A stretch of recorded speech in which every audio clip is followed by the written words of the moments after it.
Hello नमस्कार दोस्तों, कैसे हो आप सब? अच्छे होंगे, मस्त होंगे और मज़े ले रहे होंगे। तो आज की इस वीडियो में बिना कोई देर किए हम पढ़ने वाले हैं ऑपरेशंस ऑन रियल नंबर्स। अभी तक रियल नंबर चैप्टर में हमने बहुत सारी चीज़ें कर ली हैं और अब हम करने वाले हैं ऑपरेशंस ऑन रियल नंबर्स। तो आप प्यारे बच्चों जानते हो कि ऑपरेशंस जो होते हैं मैथ के अंदर वो सर कितने होते हैं? आप कहोगे सर 4 होते हैं। पहला होता है एडिशन और दूसरा होता है सब्ट्रैक्शन, तीसरा होता है प्यारे बच्चों मल्टीप्लिकेशन और चौथा होता है डिवीज़न। यही 4 मेजर ऑपरेशंस आपने पढ़े हैं अब तक। ठीक है जी। अब हमने नेचुरल नंबर्स पे, होल नंबर्स पे, इंटीजर्स पे, रेशनल नंबर्स पे, सब पे ये 4 ऑब्जर्वेशन पढ़े। अब हम पढ़ रहे हैं रियल नंबर्स पे। रियल नंबर्स पे देखिए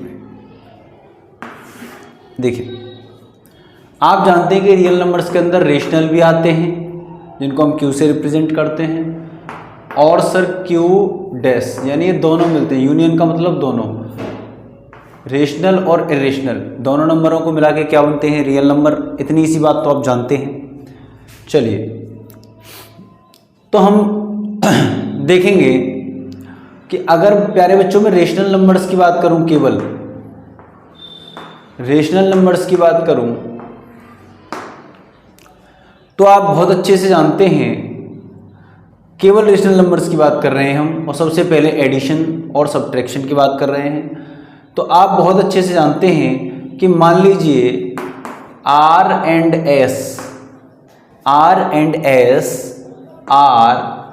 रेशनल नंबर्स, R और S दो रेशनल नंबर्स हैं, देन तो हम क्या क्या जानते हैं? हम जानते हैं सबसे पहला कि R में S जोड़िए या घटाइए, यानी R प्लस S या R माइनस S, दोनों का रिजल्ट बेटा हमेशा कैसा आएगा? रेशनल।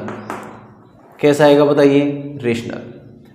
यानी रेशनल में रेशनल नंबर को जोड़ने पर या रेशनल नंबर में से रेशनल नंबर घटाने पर हमेशा रेशनल नंबर आता है। इसका मतलब आपको ध्यान होगा, हमने रेशनल नंबर चैप्टर में पिछली क्लास में पढ़ा है कि rational numbers are closed for addition and subtraction.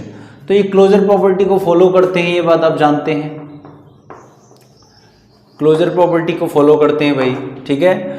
अच्छा सर दूसरी बात क्या है? दूसरी बात ये है बेटा कि अगर मैं R और S का क्या कर दूं? मल्टीप्लाई। इस डॉट का मतलब बेटा क्या होता है? प्रोडक्ट या मल्टीप्लाई।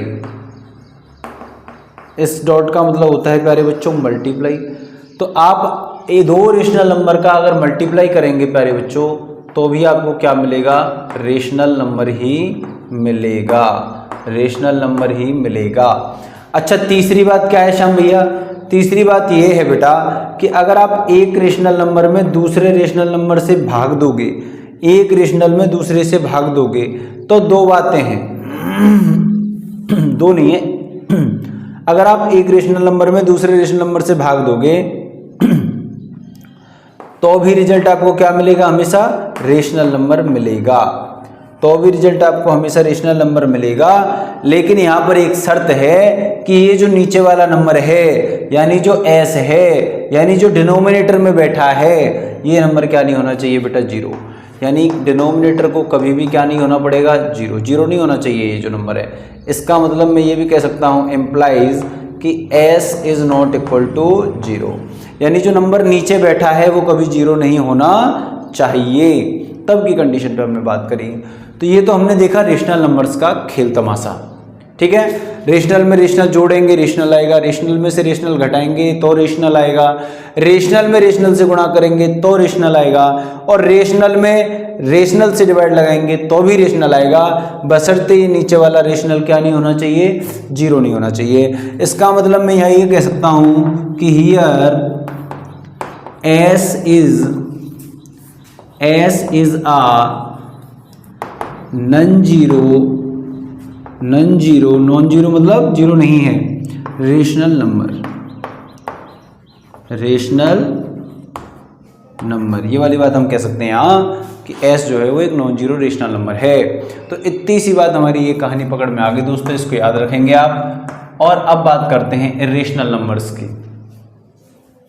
मान लीजिए let r and s are irrational numbers, ये दोनों ही इरेशनल नंबर्स हैं, ठीक है जी। r and s are irrational numbers, तब क्या होगा? r और s दोनों इरेशनल हैं, तब क्या होगा? देखिए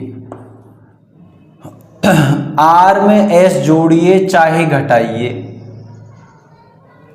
दूसरी बात, r में s से गुणा करिए या और r में s से भाग लगाइए, कोई फर्क नहीं पड़ता। या तो हम r और s का गुणा कर लें या r में s का डिवाइड लगा दें, इन चारों में से हम कुछ भी कर लें, रिजल्ट कैसा होगा? इरेशनल नहीं तो रेशनल नहीं तो क्या सर मे बी रेशनल और इरेशनल, यानी यार कंफर्म नहीं किया जा सकता, रेशनल भी आ सकता है और इरेशनल भी आ सकता है, दोनों कंडीशंस हो सकती हैं, रेशनल भी आ सकता है और इरेशनल भी आ सकता है। बोले सर कुछ एग्जाम्पल दे देते। देखिए एग्जाम्पल देखिए भाई, हमें पता है कि √2 एक इरेशनल नंबर है, √3 भी एक इरेशनल है, तो प्यारे बच्चों रेशनल में रेशनल जुड़ गया तो ये पूरा नंबर क्या बनेगा? इरेशनल। बताओ ये पूरा नंबर कैसा हो गया प्यारे बच्चों? इरेशनल।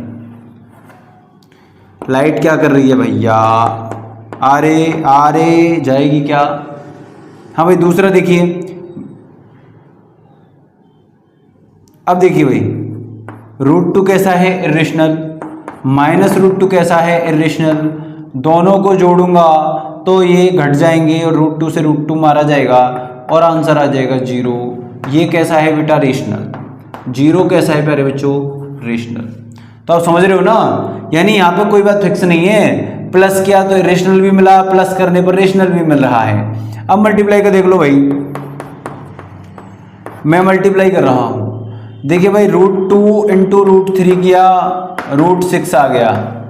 क्या आ गया? √6। क्या है बेटा? इरेशनल। क्या है प्यारे बच्चों? इरेशनल। अब आप कहो श्याम भैया मैंने √2 में √2 से ही गुणा कर दिया तो ये भी इरेशनल और ये भी इरेशनल, लेकिन रिजल्ट आएगा √4 यानी कि 2, √4 यानी कि 2, तो बेटा ये तो कैसा नंबर है? रेशनल। ये प्यारे बच्चों रेशनल नंबर है। इसका मतलब यार हम समझ गए श्याम भैया। अब आप बार बार भले ही मत बताओ कि अगर दोनों नंबर इरेशनल हैं तो चाहे उनको ऐड करो, चाहे सब्ट्रैक्ट करो, चाहे मल्टीप्लाई करो और चाहे क्वोशंट निकालो यानी उसका डिवाइड लगाओ, हर कंडीशन में क्या होगा? हर कंडीशन में रिजल्ट कंफर्म नहीं होगा। हर कंडीशन में ये बात बोली जाएगी कि मे बी रेशनल और इरेशनल, यानी चेक करना पड़ेगा। आप बिना चेक किए नहीं बता सकते कि ये रेशनल है या इरेशनल है, दोनों चीजों में से कुछ भी हो सकता है। लेट r एंड s, या ऐसे लिख लो, let r be rational and s be irrational. अब देखना भाई सब, इस बार मैंने r मान लिया है कि रेशनल नंबर है और b एक इरेशनल नंबर है, s एक इरेशनल नंबर है, ऐसा मान लिया है। पहली कंडीशन बेटा r प्लस माइनस s, दूसरी कंडीशन बेटा r इंटू s या फिर सॉरी r इंटू s, और तीसरी कंडीशन आएगी बेटा r बट्टे s। इसमें दो पार्ट होंगे, r बट्टे s और दूसरा आएगा s बट्टे r, इसका उल्टा भी आएगा। ठीक है, देखिए आप एक रेशनल में इरेशनल जोड़िए या घटाइए या उल्टा कर लीजिए, इनको कैसे भी कर लीजिए, तो इस कंडीशन में रिजल्ट हमेशा कैसा आएगा प्यारे बच्चों? इरेशनल। हमेशा रिजल्ट कैसा आएगा बताओ? इरेशनल। आप रेशनल और इरेशनल का मल्टीप्लाई करेंगे तो रिजल्ट कैसा आएगा, इरेशनल। लेकिन यहाँ एक शर्त है, यहाँ एक शर्त है कि आर यानी रेशनल नंबर क्या नहीं होना चाहिए, जीरो।